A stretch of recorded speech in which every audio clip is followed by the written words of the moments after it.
TMCM। हाँ, एक मिनट, शायद दूसरे भी जन आए।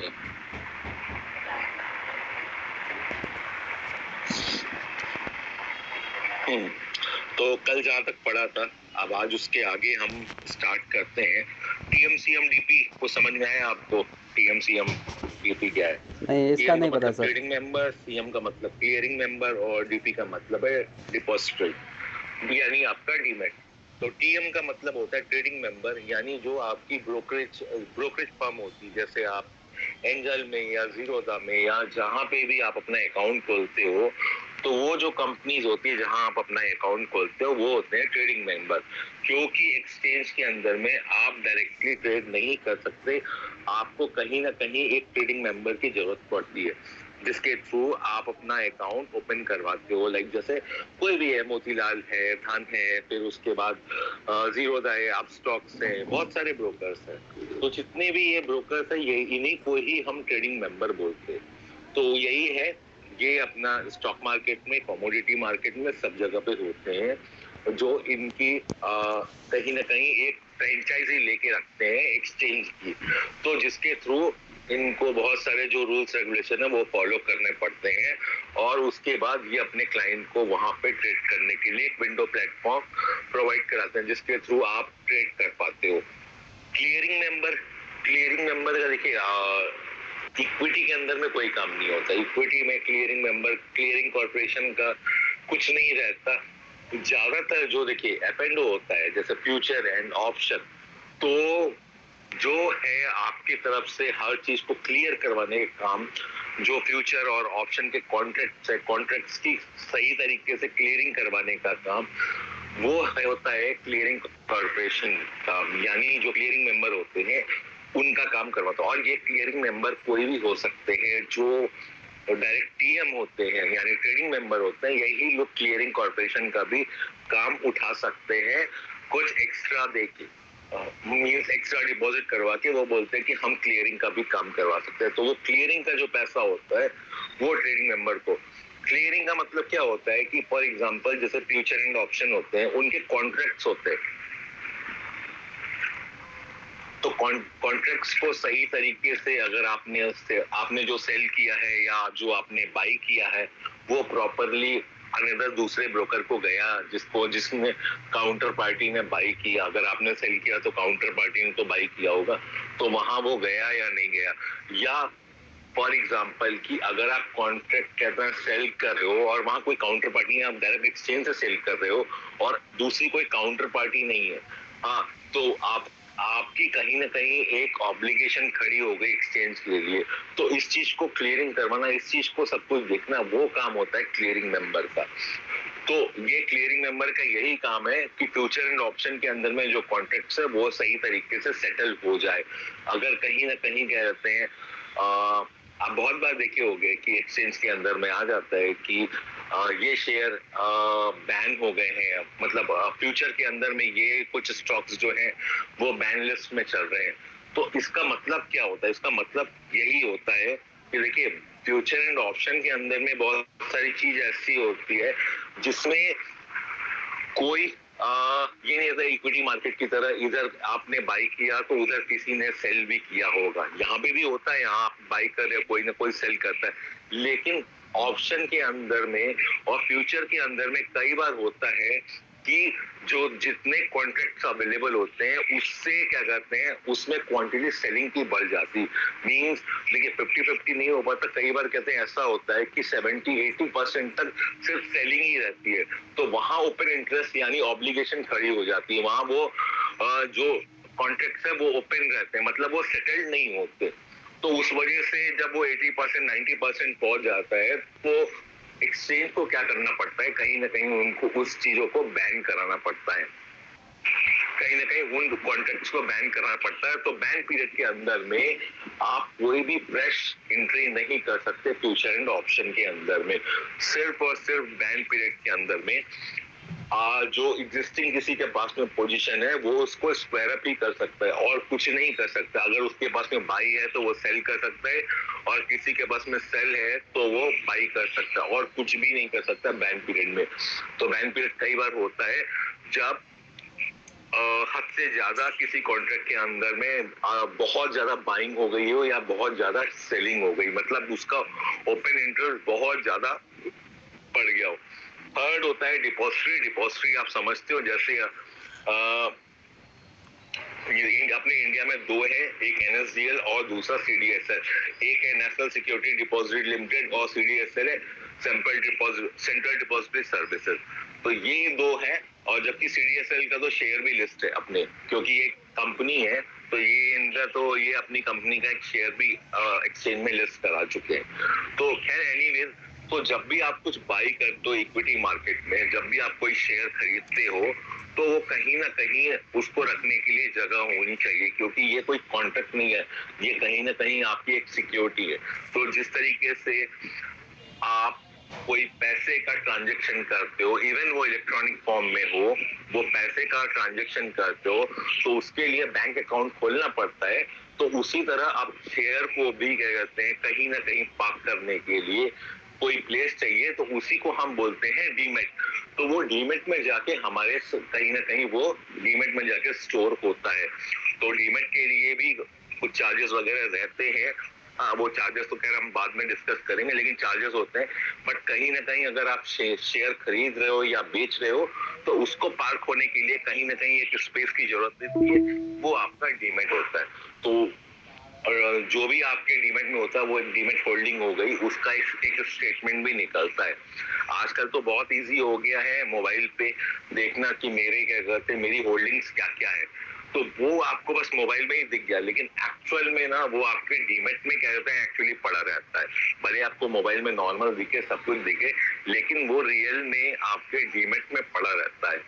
तो जो ब्रोकर होते हैं, जो ट्रेडिंग मेंबर होते हैं, वो आपको बहुत सारी फैसिलिटी देते हैं, बहुत इजी कर देते हैं आपकी ट्रेडिंग को, आपके सब कुछ को, जो भी चीजें हैं उनको बहुत इजी कर देते हैं। बट कहीं ना कहीं अगर इन रियल बात करें तो आपने कुछ बाई किया, वो तुरंत आपको दिखाने भी लगेगा आपकी होल्डिंग में, जबकि ऐसा नहीं होता है। डीमेट के अंदर में 2 दिन बाद में एक्चुअली में आता है, और 2 दिन बाद अगर नहीं आया तो सामने वाला काउंटर पार्टी जिसने सेल किया है, आपने बाई किया, और सामने वाला अगर आपकी डिलीवरी नहीं दे पाया, तो उनको ऑक्शन भी होता है और उनको पेनल्टी भी लगती है।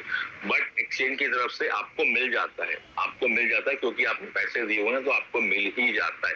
और गलती उनकी है कि उन्होंने सेल किया और वो डिलीवरी नहीं दे पाए, तब वो उस केस में डिलीवरी एक्सचेंज आपको दिला देता है, लेकिन सामने वाले को फाइन भी लगता है और बहुत सारी चीजें उसको बियर करनी पड़ती है। तो ये डिपेंड करता है अलग अलग लोगों के ऊपर में। तो ये टोटल 3 चीज होती है, ट्रेडिंग मेंबर, क्लियरिंग मेंबर और डिपॉजिटरी। तो यहाँ ये यही चीज है, ट्रेडिंग एंड डीमेट अकाउंट। कहीं पे भी आप अगर अपना अकाउंट खोलते हो, एक सेकेंड। हाँ,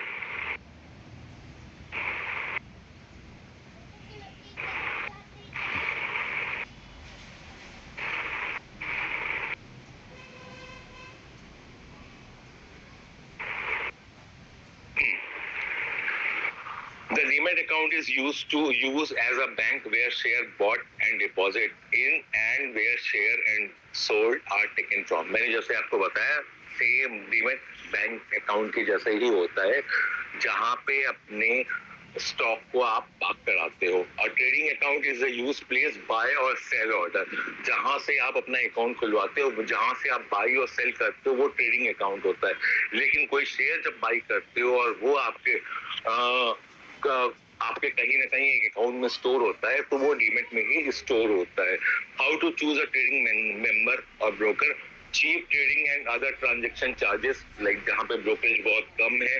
high margin offering for the day trading for and delivery, जो अब तो बहुत कम हो गया है, वरना पहले वो इंट्राडे के अंदर 5 टाइम्स 10 टाइम्स करके वो देते थे। जैसे फॉर एग्जाम्पल कि आपके ट्रेडिंग अकाउंट में फॉर एग्जाम्पल 1 लाख रुपीज है, तो अगर आपने प्रोडक्ट चूज किया हुआ है कि मैं इंट्राडे के अंदर में ट्रेडिंग कर रहा हूँ, मेरा ऑर्डर इंट्राडे के लिए, तो वो 1 लाख के ऊपर में 5 लाख और 10 लाख तक का वो आपको लिमिट देते थे कि आप दिन के अंदर में उतने बड़े अमाउंट के अंदर में ट्रेड कर पाओ। तो वो आपको एक तरह से कहीं ना कहीं मार्जिन प्रोवाइड कराते थे। Ability of call and trade service place via other phone, ये बहुत जगह पे होता है, जीरोधा में हो चाहे कहीं पे भी हो, कभी आपके मोबाइल नहीं चल रहा है या कुछ नहीं हो रहा है तो ऐसा भी होता है कि उनका एक हेल्पलाइन नंबर होता है, उस हेल्पलाइन नंबर पे आप अपनी आईडी बता के जो आपका आउटस्टैंडिंग ट्रेड है या आपको बहुत इंपॉर्टेंट कोई ट्रेड लेना है तो वहां पे वो ट्रेड ले सके, वो ओवर दी फोन कॉल। तो वो हो गया एक तरीके का ऑफलाइन ट्रेड हो गया। ये इधर जो आप अपने कंप्यूटर में डायरेक्ट बात लेते हो वो ऑनलाइन ट्रेड हो जाता है। Easy banking transaction and fast debit and credit money, जहाँ पे आपका अभी तो आजकल सारे ही मोबाइल में जो ऐप होते हैं सारे ही ब्रोकर आपको बहुत इजी प्रोवाइड करते हैं कि एक सेकंड में आपको पैसा आपका ऐड हो जाता है आपके ट्रेडिंग अकाउंट में, और विड्रॉल रिक्वेस्ट अगर सुबह डालते हैं तो शाम में क्रेडिट हो जाता है, और शाम को अगर डालते हैं दूसरे दिन सुबह में क्रेडिट हो जाता है। तो जहाँ पे इजी बैंकिंग आपकी वो मेंबर जो ट्रेडिंग मेंबर है ब्रोकर है उसके संग में इजी हो जाता है, वहां वो चीज छोड़ना चाहिए। गुड क्लाइंट सर्विसेज ये डिपेंड करता है इनके ऊपर में। जैसे जीरोधा का कई बार पहले नाम आता था कि उनका सर्वर मेन टाइम में ही बिजी हो जाता था, बट उन्होंने धीरे धीरे ये चीज को ठीक किया। तो जैसे बहुत सारे हैं, जीरोधा है, धन है, अपस्टॉक से अपस्टॉक टाटा का है, बहुत सारे ब्रोकर्स हैं जो अपनी अपनी कहीं ना कहीं क्या कहते हैं चीजों को मेंटेन करते हैं और फीडबैक लेते हैं ताकि उनके अंदर में कोई भी अगर प्रॉब्लम रहे तो उसको वो ठीक कर सके। तो इसीलिए फीडबैक बहुत जरूरी होता है और वो टाइम टू टाइम क्लाइंट से वो फीडबैक लेते रहते हैं। User friendly trading platform, user friendly का मतलब है कि आपको ट्रेड करने के लिए ये सर्च वो सर्च ये सब बहुत इजीली आप वहां पे ट्रेड कर सको, ऐसा प्लेटफॉर्म आप बनाते हैं वो लोग ब्रोकर। तो वही हो गया, वो यूजर फ्रेंडली थोड़ा सा होना चाहिए। अभी नेक्स्ट चलते हैं स्टॉक की तरफ पे। कितने टाइप के स्टॉक्स होते हैं? Income stocks, growth stocks, small cap stock, mid cap stock और ब्लू चिप स्टॉक्स। ये लार्ज कैप ब्लू चिप और यहाँ ब्लू चिप अलग से है, वो भी मैं बताऊंगा क्यों उसको लार्ज कैप और ब्लू चिप बोलते हैं। और उसके बाद बेटा स्टॉक्स है। तो सबसे पहले इनकम स्टॉक की बात करते हैं। इनकम स्टॉक से आपका मतलब क्या हुआ? स्टॉक, सभी स्टॉक से तो हम इनकम ही करना चाहते हैं, लेकिन कोई कोई ऐसे स्टॉक होते हैं ना जो कभी ना बहुत ज्यादा मतलब बाइंग सेलिंग नहीं करते, सिर्फ पोर्टफोलियो अपना मेंटेन करते रहते हैं, यानी उनका ना होल्डिंग बहुत बड़ा होता है, जो फ्यूचर ऑप्शन में काम नहीं करते, सिर्फ स्टॉक्स लेके बैठे रहते हैं। तो इनकम स्टॉक का उनसे मतलब होता है कि वैसे स्टॉक जो साल में 2 बार डिविडेंड दे रहे हैं, कुछ ना कुछ अर्निंग्स आपको हो रही है, वो स्टॉक को रख के, मतलब वो ठीक है स्टॉक की ग्रोथ हो रही है, स्टॉक बढ़ रहे हैं, वो अलग बात है, लेकिन कहीं ना कहीं उस डिविडेंड के जैसे या फिर क्या कहते हैं बोनस इशू कर रहे हैं, उसके जैसे आपको कहीं ना कहीं वो स्टॉक से अर्निंग आ रही है। तो ऐसे स्टॉक्स को हम इनकम स्टॉक्स बोलते हैं। मींस उसको हम सेल नहीं कर रहे हैं, अपने पोर्टफोलियो में रख के हम उसको सेल नहीं कर रहे, लेकिन हाँ हम वो स्टॉक्स को अपने पास में इसलिए रखें क्योंकि इनके डिविडेंड बहुत अच्छे हैं। मैं बहुत बार कहते हैं ग्रुप में स्टॉक्स का डिटेल भी देता हूँ कि जो कमिंग वीक्स के अंदर में किस स्टॉक्स के अंदर में कितना डिविडेंड आने वाला है, तो ये पता लगता रहता है। तो ऐसे स्टॉक्स जो है वो आपका ये इनकम स्टॉक्स कैटेगरी में आते हैं, जो स्टॉक्स हमको कॉर्पोरेट एक्शन उसको बोलते हैं, जैसे डिविडेंड हो गया या बोनस हो गया, स्प्लिट होना। तो इसमें जनरली स्प्लिट को तो नहीं हम काउंट करते, लेकिन जो स्टॉक्स हमको डिविडेंड देते हैं हम उस स्टॉक को अपने पास में रखते हैं और उस स्टॉक को हम इनकम स्टॉक बोलते हैं। ग्रोथ स्टॉक कैसे है? Not all the pay high dividend, बहुत सारी कंपनी है वो जो आपको हाई डिविडेंड्स नहीं देती। This is because companies prefer to reinvest their earnings. Means company क्या करती है, जो भी पैसा उन्होंने प्रॉफिट किया वो वापस से री इन्वेस्ट करती है अपने ऑपरेशंस के ऊपर, मतलब अपने आप को बढ़ाने के ऊपर में। तो वो कंपनी कहीं ना कहीं ग्रो करती है। और ऐसा आप लोग जानते ही होंगे कि कई बार हम कई बार हम कोई स्टॉक्स लेते हैं जो स्विंग ट्रेड के लिए लेते हैं, कोई स्टॉक्स होता है 5% बढ़ गया, 10% बढ़ गया, टेक्निकली गलत चीज है, लेकिन फिर भी कदे कंपनी के अंदर में ग्रोथ हो ही जा रही है, उसके अंदर में वो स्टॉक्स बढ़े जा रहा है, तो वो स्टॉक्स अगर कम टाइम फ्रेम में ज्यादा रिटर्न देता है तो हम उसको ग्रोथ स्टॉक बोलते हैं, ग्रोथ स्टॉक्स बोलते हैं। यानी आप कुछ भी पकड़ लो, अगर कोई चीज लो है और वो कम ROI, रिटर्न ऑन इन्वेस्टमेंट, मतलब एक 10 दिन के अंदर में 10% का रिटर्न दे दिया, तो ये क्या हुआ, एक तरीके का ग्रोथ ही हुआ ना एक स्टॉक में। तो ऐसे ही स्टॉक्स को हम ग्रोथ स्टॉक्स बोलते हैं। उसके बाद स्मॉल कैप स्टॉक्स, जो स्टॉक्स 250 CR के, मतलब जिसका मार्केट कैपिटलाइजेशन का मतलब है कि नंबर्स ऑफ शेयर्स उनके जितने हैं और प्लस शेयर इनटू शेयर का प्राइस, सब मिला जुला के भी 250 करोड़ से ज्यादा नहीं होता, तो वो चीज स्मॉल कैप में आती है। और वो स्मॉल कैप के अंदर में छोटे स्टॉक्स होते हैं जो टीनी प्राइस में होते हैं, और कई बार क्या करते हैं थोड़े बड़े प्राइस के भी होते हैं, लेकिन उनका वॉल्यूम बहुत ज्यादा नहीं होता, वो स्मॉल कैप के अंदर में रहते हैं और उनके स्टॉक्स ना बहुत ज्यादा अवेलेबल नहीं है मार्केट में, और उनका मार्केट कैपिटलाइजेशन बहुत कम है। तो ऐसे एंटरप्राइजेस, ऐसी चीजों को हम स्मॉल कैप के अंदर में हम रखते हैं। मिड कैप स्टॉक जो 250 करोड़ से 4000 करोड़ जिसका मार्केट कैपिटलाइजेशन है।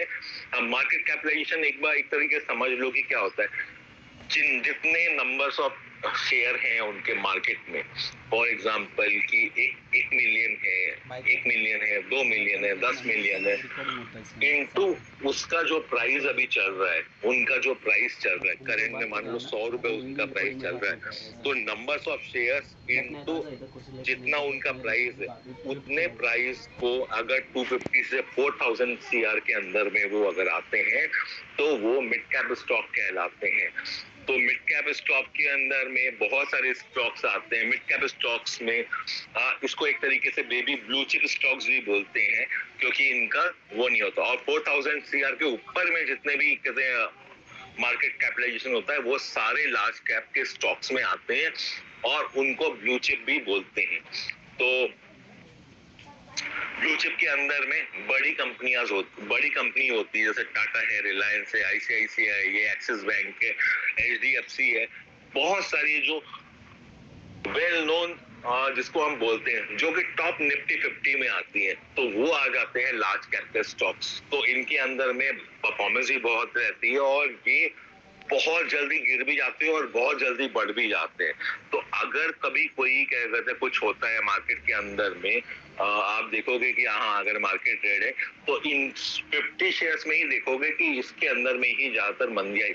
वो जो मिड कैप है और स्मॉल कैप है ना, ठीक है आती है उसमें मंदी, लेकिन उसका ना निफ्टी 50 पे कोई खास इम्पैक्ट नहीं रहता। जो इम्पैक्ट रहता है वो मेनली लार्ज कैप या ब्लू चिप स्टॉक का ही रहता है। तो जितनी जल्दी ये गिरते हैं ना मार्केट ठीक होने पे, उतनी जल्दी ही ये रिकवर करते हैं।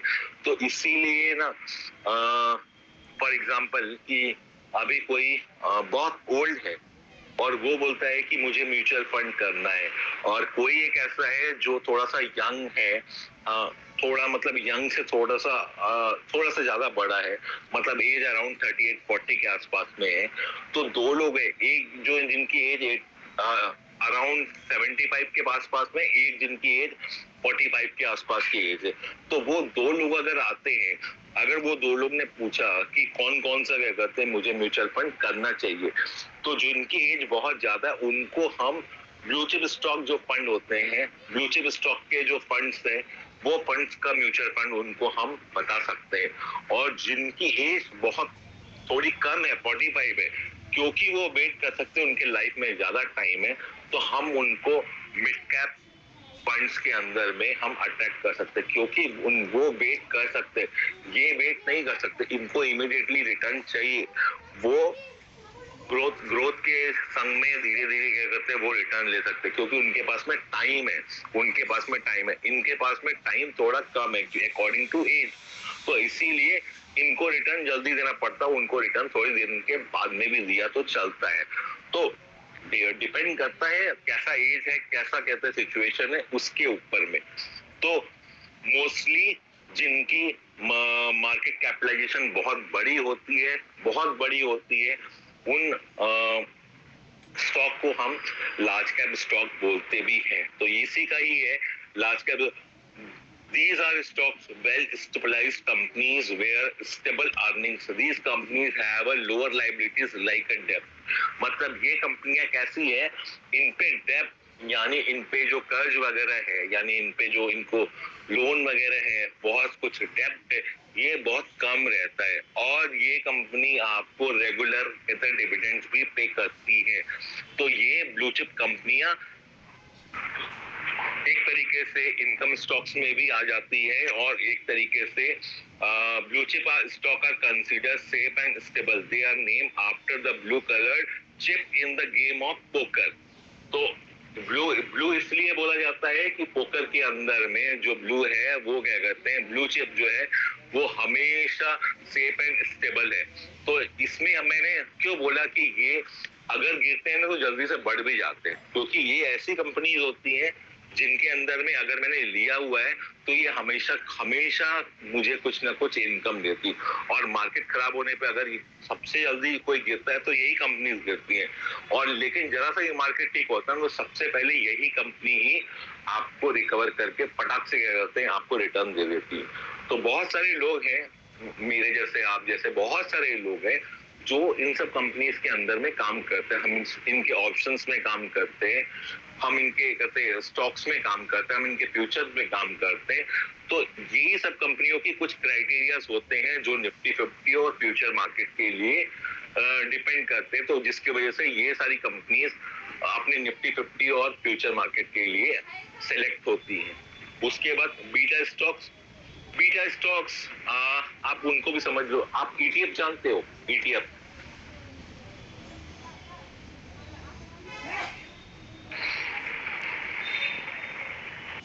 हेलो? हाँ सर, नहीं पता ईटीएफ का। ईटीएफ होता है एक्सचेंज ट्रेडेड फंड। देखो जैसे आप मार्केट के अंदर में जाओगे ना, हाँ, तो मार्केट में ना निफ्टी का भी एक स्टॉक होता है जिसको हम निफ्टी बिस बोलते हैं। गोल्ड का भी क्या कहते हैं स्टॉक होता है जो गोल्ड ईटीएफ बोलते हैं। वैसे बहुत सारे स्टॉक्स होते हैं जो कि कहीं ना कहीं किसी चीज को रिप्रेजेंट करते हैं, ठीक है, कहीं ना कहीं वो कोई कंपनी नहीं है। तो ऐसे स्टॉक्स को हम बीटा स्टॉक्स बोलते हैं। ईटीएफ का मतलब होता है full form exchange traded fund. तो ये नॉर्मल इक्विटी की तरह आप अपने डीमैट में रख सकते हो। जैसे निफ्टी का है निफ्टी बिस, तो निफ्टी बिस आपको रिटर्न किस तरीके से देता है? अगर मुझे सिर्फ और सिर्फ कहते हैं इन्वेस्ट करना हो एक्सचेंज के ऊपर में, निफ्टी के ऊपर में, तो निफ्टी का ये रिकॉर्ड है कि हर साल 11% तक का रिटर्न तो जाता ही है, कुछ भी करके 11%। तो कोई सेफ रिटर्न के अंदर में जाना चाहे तो निफ्टी जैसा परफॉर्म करेगा। अभी अगर एक महीने की बात करूं तो मुश्किल से निफ्टी 19,000 से 20,000 पहुंचने के करीब है, ऑलमोस्ट करीब है। तो 1000 पॉइंट बढ़ा तो उसका बीटा स्टॉक यानी वहां जो बीटा स्टॉक होगा, जैसे 19,000 है तो वो 1900 का रहेगा वहां पे बीटा स्टॉक। 1900 का निफ्टी बिस आप सर्च करोगे तो निफ्टी बिस के नाम से आपको मिल जाएगा। तो ऐसे जैसे स्टॉक्स जो होते हैं जो कोई कंपनीज नहीं होती है, जो क्या कहते हैं कोई एक्सचेंज या कोई फंड या ऐसा कुछ से रिलेट करते, वो आ जाते हैं आपके बीटा स्टॉक्स में। Analyse major risk called beta by calculating the volatility in the price. Beta values can have a positive negative value. The sign merely denotes if the stock likely in the move in synchronization with the market against the market. Higher the beta, greater the volatility, and thus more the risk. Beta value over 1 means the stock is more volatile the market. तो ये same चीज वही represent करता है जैसे Nifty का है, तो निफ्टी भी एक एक्सचेंज है।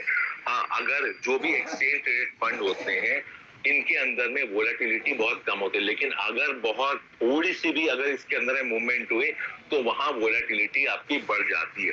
तो एक्चुअली बेटा स्टॉक्स इनको हम बोलते हैं मेनली जो आपकी ईटीएफ वगैरह होते हैं।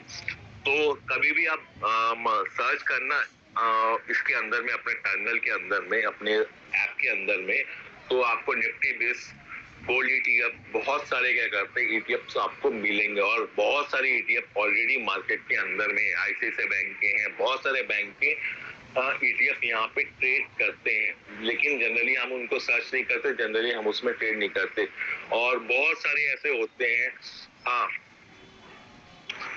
लिक्विड फंड के नाम से होते हैं, बहुत सारी चीज होते हैं, बहुत सारे एक्सचेंज के अंदर में अलग अलग ईटीएफ होते हैं। तो वो बहुत सारे लोग ईटीएफ के अंदर में भी पैसा इंक्लूड करके रखते हैं, जहां पे जब कभी ऐसा होता है कि एक्सचेंज अपनी तरफ से क्या करता है, हर 3 मंथ्स के अंदर में देखता है कि जो अनयूज्ड मनी है क्लाइंट का, वो क्या होता है, ब्रोकर को वापस से क्या करते हैं, क्लाइंट को पैसा पे करना पड़ता है कि वो पैसा यूज नहीं हुआ है 90 डेज से और ये आपके डीमैट अकाउंट में पड़ा हुआ है, सॉरी आपके ट्रेडिंग अकाउंट में पड़ा हुआ है, तो ये वापस आपके बैंक अकाउंट में चला जाएगा। तो बहुत बार ब्रोकर क्या करते हैं कि वो पैसे को उठा के सीधा क्या कहते हैं ईटीएफ के अंदर में ट्रांसफर कर देते हैं और पोजीशन बना लेते हैं, और उससे ये हो जाता है कि वो पैसा कहीं ना कहीं ईटीएफ में यूज हो जाता है, और कई बार ईटीएफ अच्छा खासा आपको आधे % का 1% का मूवमेंट देते हैं, तो जो आपका पैसा है उसके अंदर में 1% इंक्लूड भी हो जाता है। लेकिन ये शेयर्स बहुत ज्यादा हाईलाइटेड नहीं होते, लेकिन इनके हल्की सी भी मूवमेंट से मार्केट में मूवमेंट आ जाती है, क्योंकि ये कहीं ना कहीं क्या करते हैं, अगर देखा जाए तो ये मार्केट से ही रिलेटेड होते हैं, ज्यादा कुछ नहीं होता इसके अंदर में।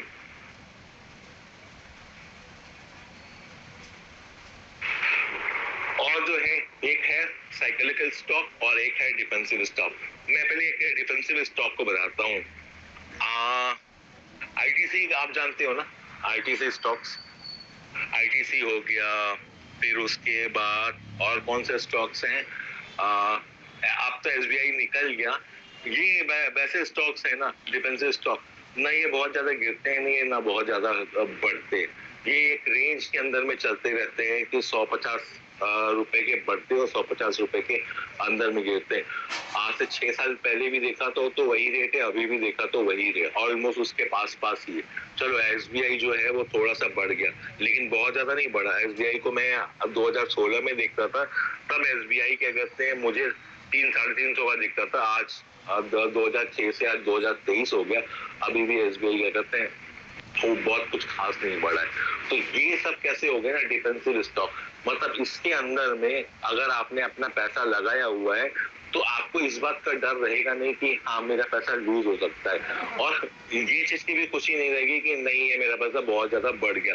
तो डिफेंसिव स्टॉक के अंदर में तब पैसा लोग ज्यादातर पार्क कर देते हैं, तब वो स्टॉक्स ले लेते हैं जब मार्केट उनको समझ में नहीं आता या मार्केट के अंदर में मंदी चलती रहती है। तो इस तरीके के जो स्टॉक्स हैं इसके अंदर में लोग पैसा तब लगाते हैं जब मार्केट के अंदर में बहुत ज्यादा गिरावट का दौर हो या मार्केट बहुत ज्यादा वीक हो, तो इस तरीके के स्टॉक्स में बनते रहते हैं।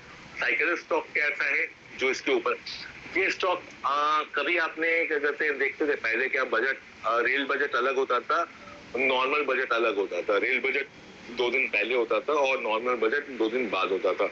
तो जब बजट के टाइम में या कोई स्कीम आई या गवर्नमेंट का कोई रिफॉर्म आया या कोई न्यूज आई, तो उस बेसिस पे कभी ये स्टॉक्स बहुत ज्यादा मूवमेंट करते हैं ना, ये आ जाते हैं उस तरह के स्टॉक्स के अंदर में। तो इस तरह के स्टॉक्स को हम बोलते हैं cycle stocks.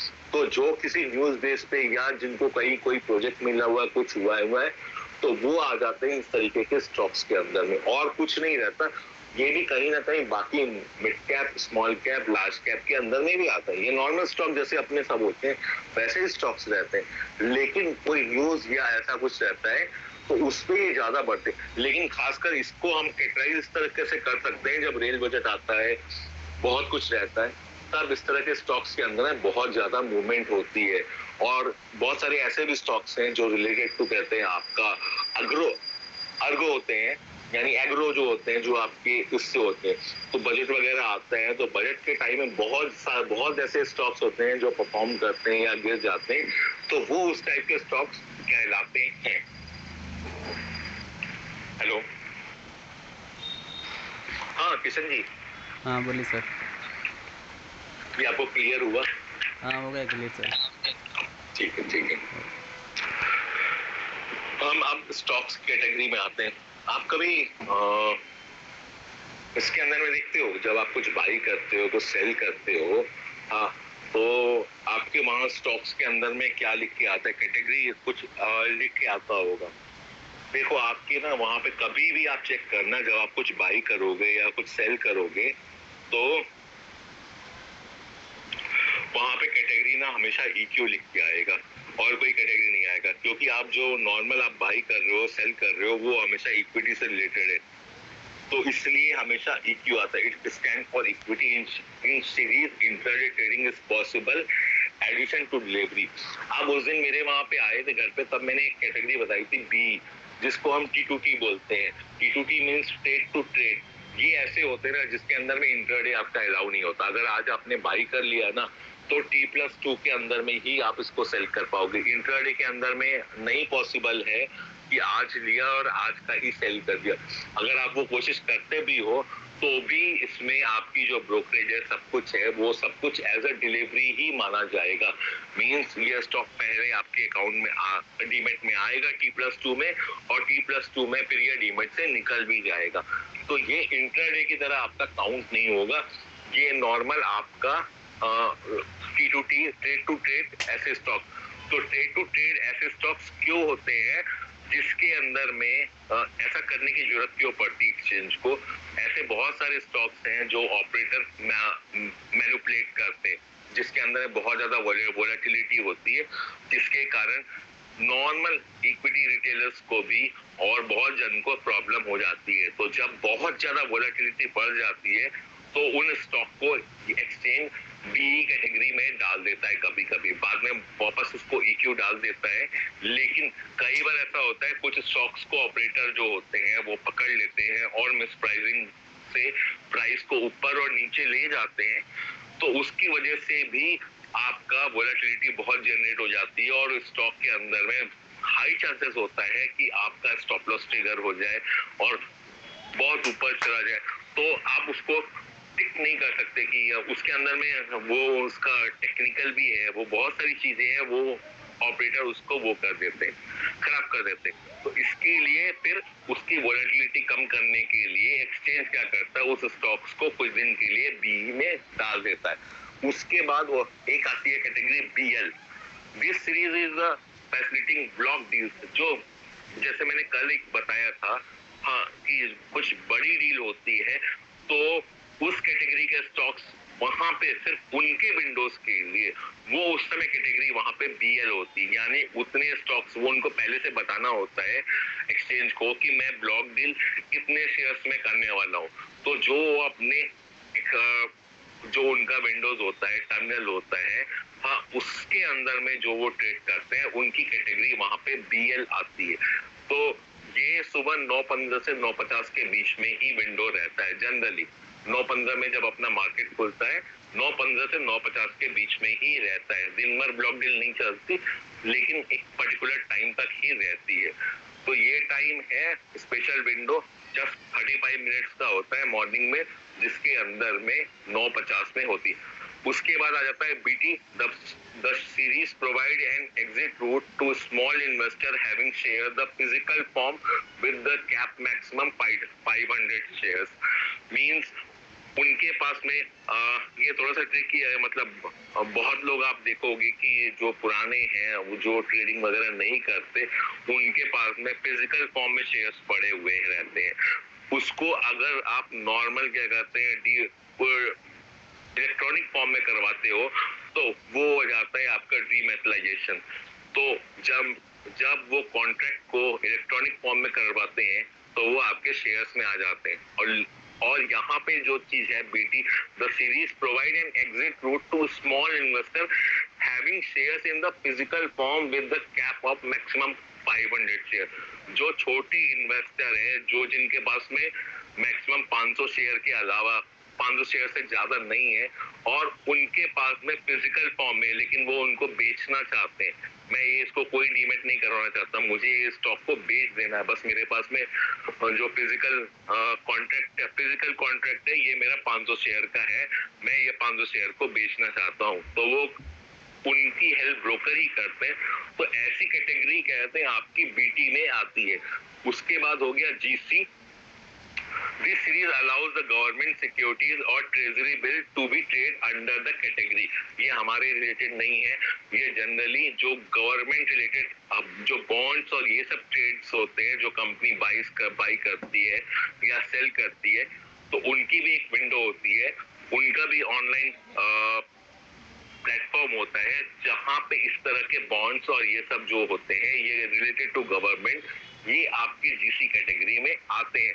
IL this series allow only the FIs, ये भी हमारे काम का नहीं होता, ये भी हमको नॉर्मल मार्केट के अंदर में नॉर्मल उसमें नहीं दिखेगा, लेकिन फिर भी जो एफआईस होते हैं यानी फॉरेन इंस्टीट्यूशनल इन्वेस्टर, जो वो बाई करते हैं, सेल करते हैं, जो भी उनसे रिलेटेड होता है वो आपका आईएल आता है। फिर उसके बाद एक IQ this series allow qualified foreign investor, तो आईएल और आईक्यू दोनों क्या करते हैं, फॉरेन इन्वेस्टर के लिए ही होता है।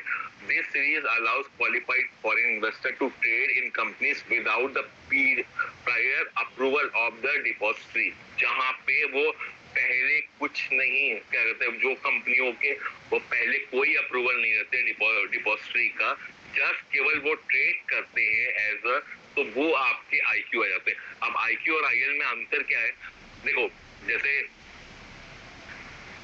तो मैं कोई एक फॉरेन इन्वेस्टर हूँ, हाँ मैंने आईएल कैटेगरी के अंदर में मैंने ट्रेड किया हुआ, मेरे पास में ट्रेडिंग करने के लिए जो कैटेगरी आ रही है वो आईएल और आईक्यू है।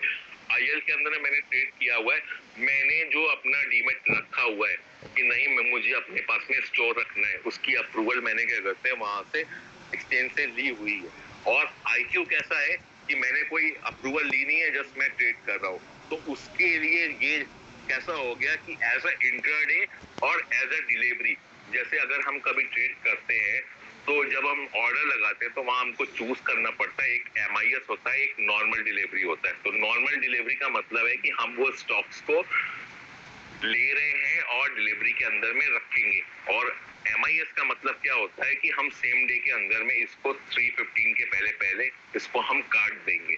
तो यहाँ पे भी कुछ ऐसा ही हो गया कि जो फॉरेन इंस्टीट्यूशनल इन्वेस्टर होते हैं, हाँ उनको भी एक अप्रूवल लेना पड़ता है कि नहीं मैं ये शेयर को डिपॉजिटरी में डीमेट में अपने जाने दूंगा, उसके लिए ही मैंने लिया है।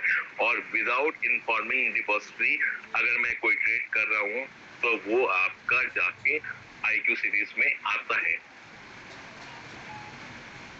कैसे एक ऑर्डर प्लेस होता है, जैसे आप कुछ बाई का ऑर्डर डालते हो, वो इतने कम टाइम में होता है कि हमको पता भी नहीं लगता और तुरंत नैनो सेकंड के अंदर में आपका ट्रेड हो जाता है। लेकिन ये नैनो सेकंड में अंदर होता क्या है, आप जब कोई ट्रेड को डालते हो, वो ट्रेड पहले ब्रोकर के पास में जाता है और फिर ब्रोकर उसको एक्सचेंज के पास में डालता है।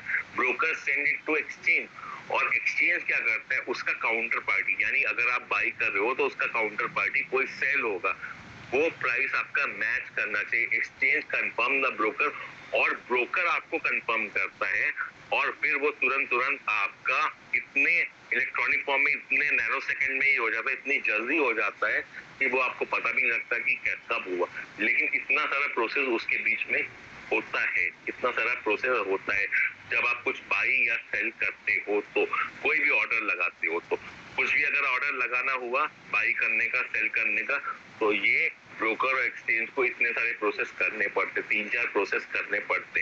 हालांकि आप इलेक्ट्रॉनिक फॉर्म में है तो ये इतनी जल्दी हो जाता है कि हमको समय भी नहीं लगता, शायद सेकंड से भी बहुत कम टाइम में हो जाता है।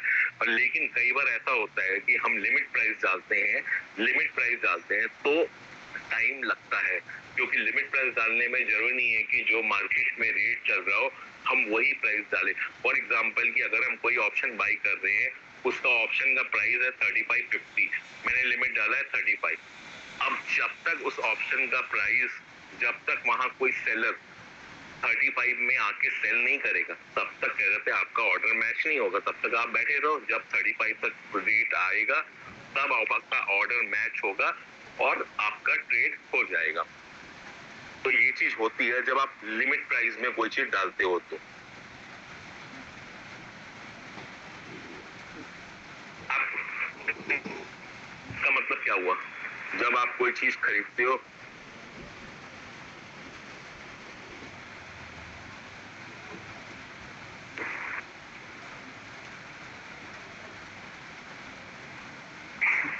आप कोई चीज खरीदते हो तो उसकी एक सेटलमेंट टाइम होती है, उसकी एक सेटलमेंट टाइम होती है। जैसे कैसे हो गया कि कोई शेयर आप बाई करते हो, कोई शेयर आप बाई करते हो तो क्या होता है, वो आपके सेटल होके डीमेट में आ जाता है। आजकल वो सब सेटलमेंट जो है,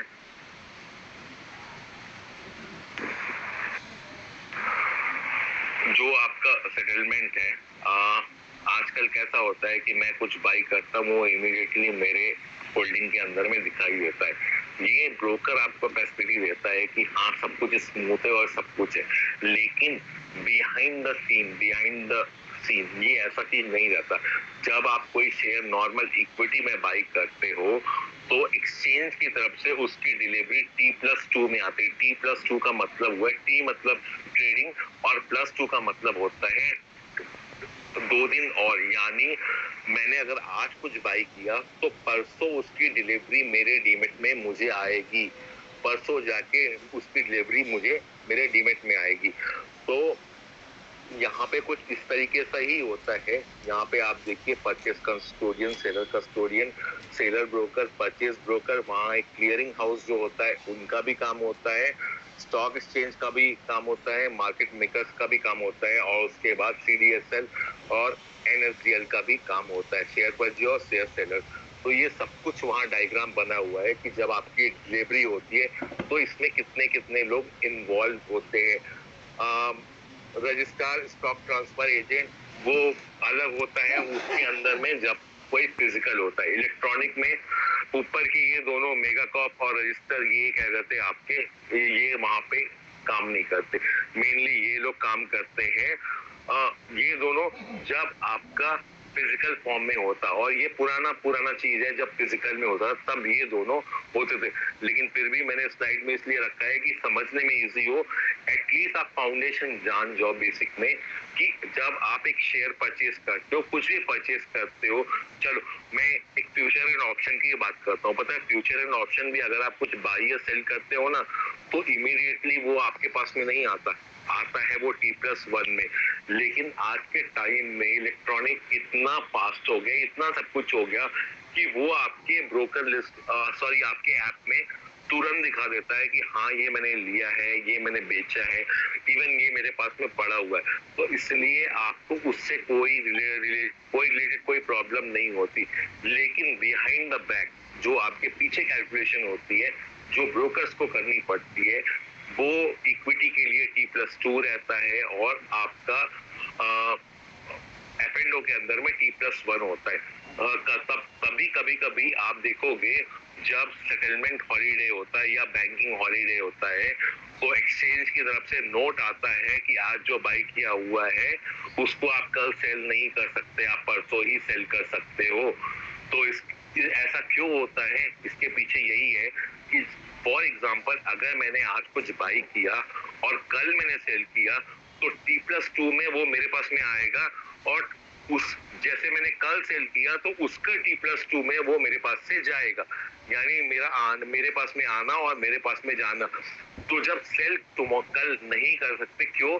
क्योंकि उसके T+2 में सेटलमेंट हॉलीडे है, उसका कुछ ना कुछ बैंकिंग हॉलीडे, तो इसीलिए उस दिन वहां से वो डीमेट से नहीं डेबिट हो सकता क्योंकि वहां पे हॉलीडे। तो इसीलिए ब्रोकर के मैसेज सबसे पहले आ जाता है कि आप कल नहीं इसको सेल कर सकते। अगर आज बाई किया हुआ है तो आप इसको परसों ही सेल कर सकते हो, कल सेल नहीं कर सकते। तो ऐसा बहुत बार होता है, और कई बार ऐसा होता है कि आज आपने ले लिया और कल आपने वो न्यूज को आपने अवॉइड कर दिया और कल आपने सेल कर लिया। तो जब आपकी डिलीवरी देने का टाइम आएगा तो वो आपके शेयर्स रहेंगे ही नहीं, वो आप रहेंगे ही नहीं है, तो फिर झूठ मूठ में आपको वहां पे फाइन लग जाती है। तो ये सब चीजें छोटी छोटी चीजें होती हैं जो अपने स्टॉक्स मार्केट में जानना बहुत जरूरी होता है।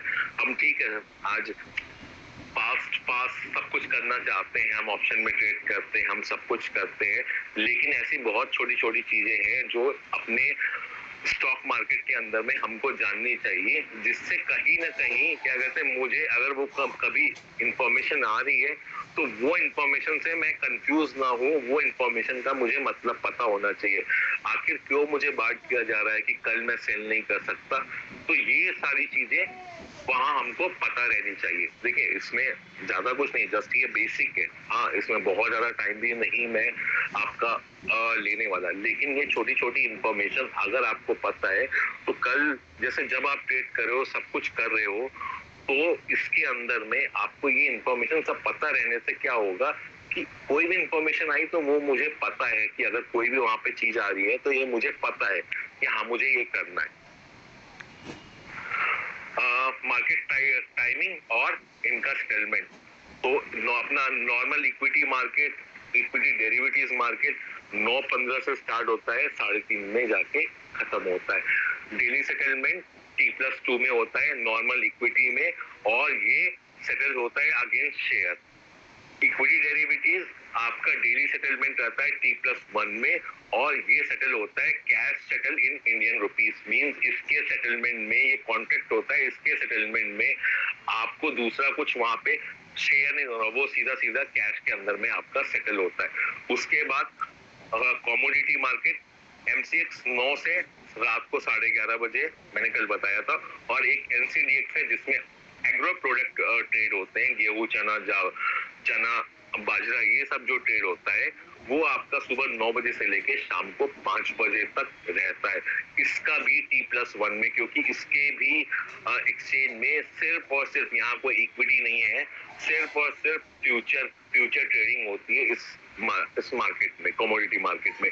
और इसमें कैश सेटलमेंट भी होता है, और इसके अंदर में फिजिकल सेटलमेंट भी होता है। फॉर एग्जाम्पल कि अगर मैंने कहते हैं 10 ग्राम गोल्ड का कॉन्ट्रैक्ट बाई कर लिया है, तो एक्सपायरी से 5 दिन पहले वो टेंडर पीरियड चालू हो जाता है, और वो जो डिफरेंस है जो मैंने क्या कहते हैं वहां पे दिया हुआ है, जो उसका पूरा का पूरा वैल्यू है, उस वैल्यू का मुझे शायद 10% देना था, मैंने 10% दिया है।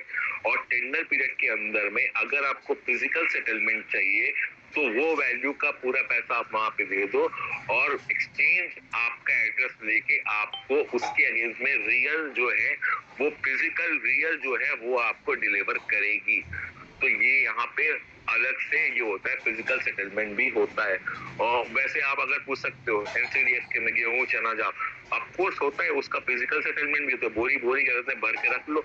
और ये वेयर हाउस वगैरह में बहुत ज्यादा होता है, जहां इनको लेके रखना होता है, जब गेहूं का भाव थोड़ा कम रहता है लेके रखना होता है, लेकिन उनको रियल में गेहूं नहीं चाहिए, रियल में नहीं चाहिए। अभी दाम गिरा हुआ है, आलू होता है, बहुत की चीज होती है, जितने भी अपने बहुत सारी चीजें होती है, टमाटो तो बहुत सारी चीज, भाव बढ़ा है, भाव बहुत कम है, तो उसकी वो ट्रेडिंग करते हैं, और उस ट्रेडिंग पे भी वो पैसा कमाते हैं कि, और कई बार ऐसा रहता है तो वो फिजिकल लेते भी हैं वहां एक्सचेंज से उस चीज को।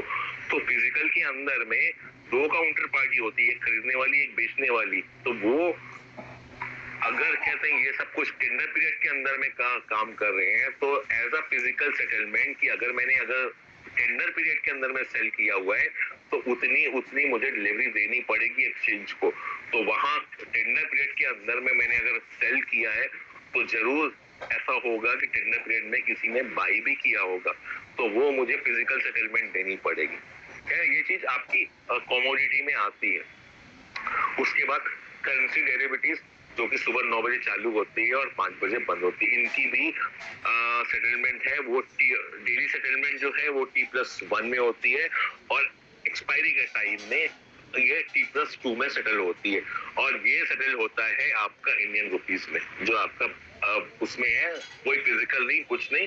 इसको जब आप सेटल करते हो सीधा सीधा पैसा ही, आप पैसे में ही ये सेटल होता है। ये कोई उसमें एक होता है होलसेल डेप मार्केट, जिसके अंदर में बॉन्ड्स और ये सब चीजें चलता है।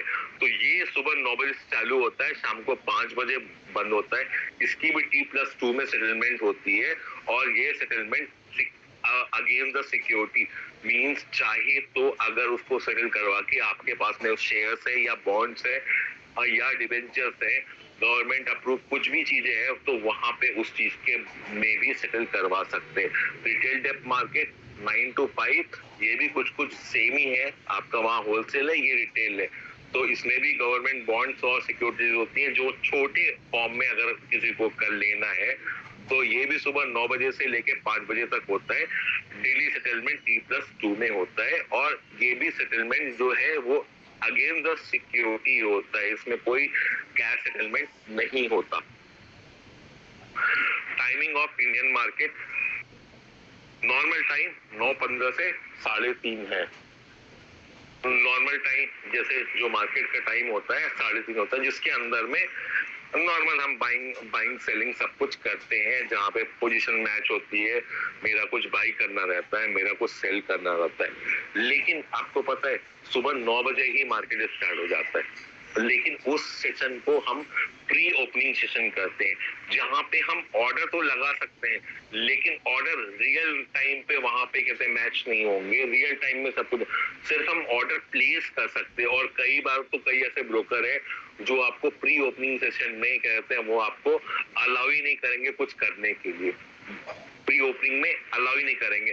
तो जनरली जो बड़े ट्रेडर्स होते हैं, एफआईज हो गए या आपके प्रोप्राइटरी ट्रेडर्स हो गए, वो 9:15 से पहले 9 बजे ही मार्केट के अंदर में ऑर्डर डाल के बैठ जाते हैं। अभी ऑर्डर मैच होगा 9:15 में, वो चलेगा, लेकिन आप कभी देखते हो 9 बजे सुबह मार्केट खोला, मुझे दिखा रहे हैं कि मेरा एनएससी या बीएससी कुछ इतना पॉइंट डाउन है, सब कुछ है।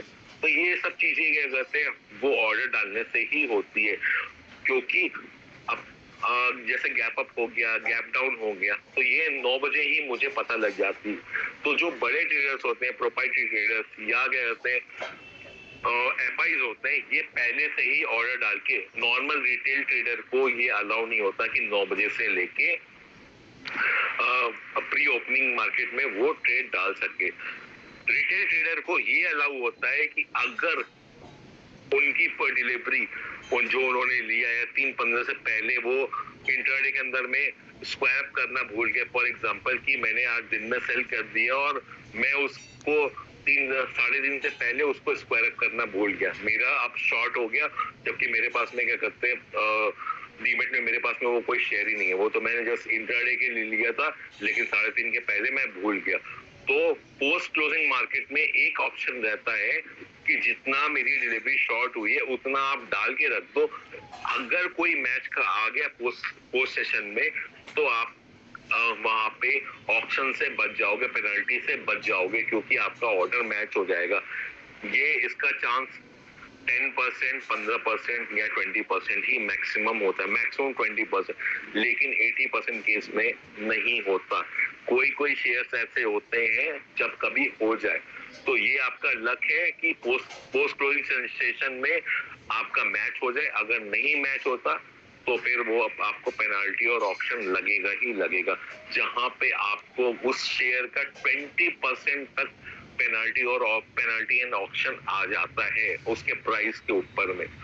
तो 9 to 9-8 ये आपका प्री ओपनिंग सेशन है, जहां पे प्लेस बाई का या सेल का सब कुछ का लगता है और बड़े क्लाइंट डालते हैं। 9-8 to 9-12 this session is used for order matching for calculating the opening price. जो बड़े लोग हैं, एफआईज है या प्रोप्राइटरी है, उन्होंने अगर अपना सुबह ये ऑर्डर डाला है 9 बजे से लेकर 9 से 8 तक, तो मैच नहीं होता। 9:08 से 9:12 के बीच में, यानी 4 मिनट के अंदर में कुछ रहेगा, वो आपका मैच होगा, लेकिन वो एग्जीक्यूट नहीं होगा, वो मैच होगा सिर्फ, और वहां पे कैलकुलेट होगा। 9:12 से 9:15 कोई कुछ नहीं होता, सिर्फ क्या कहते हैं वो पोजीशन ऐसी की ऐसी पड़ी रहती है, मतलब उसको एक तरह का नॉर्मल रहता है, उसमें कोई नहीं, बफर पीरियड बोलते हैं। It is a use for the smooth translation for the pre opening session for the normal session.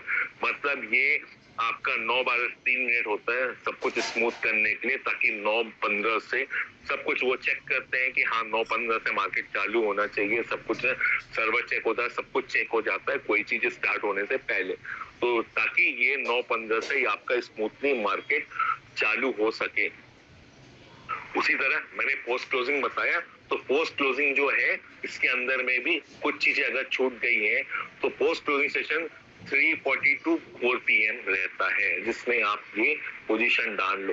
The time between 3:30 to 3:40 use for closing the price. अभी एक चीज मैं और बताता हूँ आपको कि जनरली कोई शेयर को अगर आप देखो तो 3 बजे से लेके 3:30 बजे, फॉर एग्जांपल कल ये चीज देखना, आप स्टॉक मार्केट आपके ऐप में कोई खुला होगा कल ये चीज देखना कि कोई स्टॉक है, वो स्टॉक का एकदम ठीक 330 तक, 330 में जो प्राइस क्लोज होगा ना, थोड़ी देर बाद मतलब 3:45 में अगर आप उसको चेक करोगे तो वो प्राइस आपको नहीं दिखेगा कि ये लास्ट ट्रेड प्राइस था, ये प्राइस में 3:30 में बंद हुआ। मार्केट में होता क्या है, 3 to 3:30 जो हाफ आवर का सेशन होता है, इसका एक एवरेज होता है, इसका एक एवरेज होता है। अगर कोई चीज बहुत तेजी से बढ़ गई या बहुत तेजी से कहते हैं गिर गई, तो वो कहीं ना कहीं उसका एक एवरेज जो होता है, वो एवरेज क्लोजिंग प्राइस होता है। मतलब कभी ये नहीं रहेगा कि 3:30 पे जो लास्ट ट्रेड हुआ वो आपका क्लोजिंग प्राइस आएगा। क्लोजिंग प्राइस हमेशा 3 to 3:30 के बीच में जो रहेगा, 3 to 3:30 जो रहेगा, उसका जो एवरेज रहेगा वही उसका क्लोजिंग प्राइस आएगा। ये क्लोजिंग प्राइस अपने उसमें नहीं रहता कि वो सॉरी, ऑप्शन कॉन्ट्रैक्ट की बात अलग है जहां पे ये चीज रहती है, लेकिन नॉर्मल इक्विटी मार्केट के अंदर में ये चीज आपकी होती है, ये चीज आपकी होती है, जिसके अंदर में 3 to 3:30 का जो एवरेज होता है वो आपका क्लोजिंग प्राइस बनता है। तो आज के लिए इतनी चीज करते हैं, कल फिर हम लोग मिलते हैं। कल आपका मेरे ख्याल से स्टॉक मार्केट जो इंडेक्स है इसके बारे में बताते हैं कि इंडेक्स होता क्या है। कोई भी चीज को जानने के लिए क्या कहते हैं, अगर कोई एक एरिया है तो उस एरिया का नाम होगा, कोई एक सिटी है तो वो सिटी का नाम होगा, कोई एक कंट्री है तो उस कंट्री का नाम होगा। वैसे ही अपना एक स्टॉक मार्केट है, स्टॉक मार्केट को प्रेजेंट करने के लिए एक नाम होना चाहिए।